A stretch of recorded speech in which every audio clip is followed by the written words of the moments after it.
Insignificant Events in the Life of a Cactus by Dusty Bowling, Chapter 33.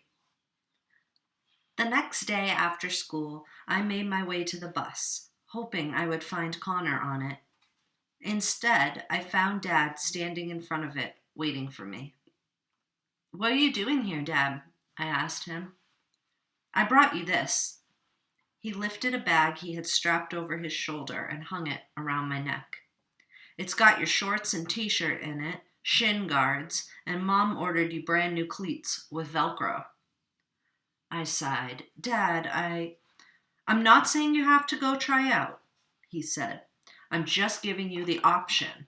You can either turn around and make your way to the field over there, or you can carry this bag onto the bus and go home."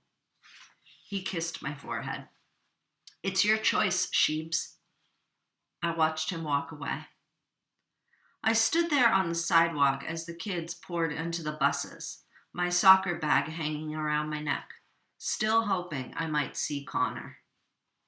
I had loved soccer from that very first kick in second grade. I was so good at it, it almost felt like I was cheating, because I used my feet for hands, and you're not allowed to use your hands in soccer.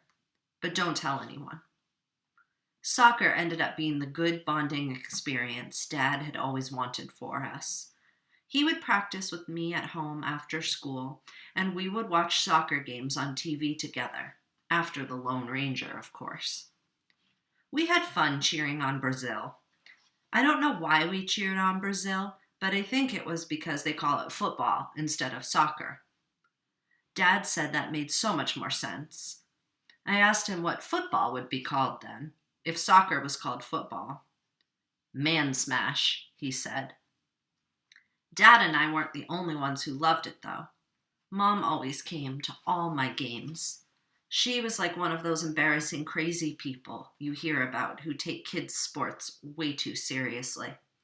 She would constantly yell at my coach, and my coach would threaten to ban her from the games. The coach was my dad. "You getting on or what, Avon?" the bus driver asked, startling me. It was hard to think about putting myself out there again, trying to be part of a new team, a new school, with a new coach, everyone watching me. But there are a lot of hard things in life. Who would I be if I gave up when things got hard? I'll tell you who I'd be. The Queen of Sheba. I looked up at the bus driver. "Not today," I told him, and turned and walked away. Chapter 34. I dropped my bag onto the bench by the field and walked over to a cluster of soccer balls. I pulled one out of the group with my foot and started dribbling it around slowly. I glanced at a small group of girls who were also trying out for the team. They were all talking and laughing together. I went back to dribbling the ball around, focusing all my attention on it, trying not to think about the group of girls standing on the other side of the field. "Hi," I heard someone say behind me. I stopped the ball with my foot and turned around. It was the girl I had briefly spoken with in science class on my first day of school. She had her long brown hair pulled up in a ponytail. "Avon, right?" she said. I breathed heavily from working with the ball. "That's right." "I'm Jessica," she said, tightening her ponytail. "We were watching you with the ball." My stomach sank. Of course they were watching me. I tried not to let my shoulders slump. "Oh? You're really good. How long have you been playing?" "Oh," I said a little more brightly, "since about second grade. How about you?" "This is my second year. I'm sure you'll make the team."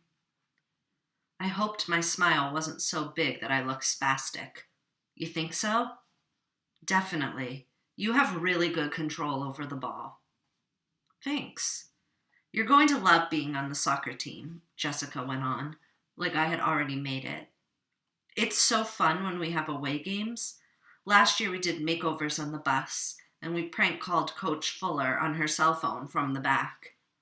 That's her over there." Jessica pointed at a short, stout, gray-haired woman who was intensely studying a piece of paper on the other side of the field.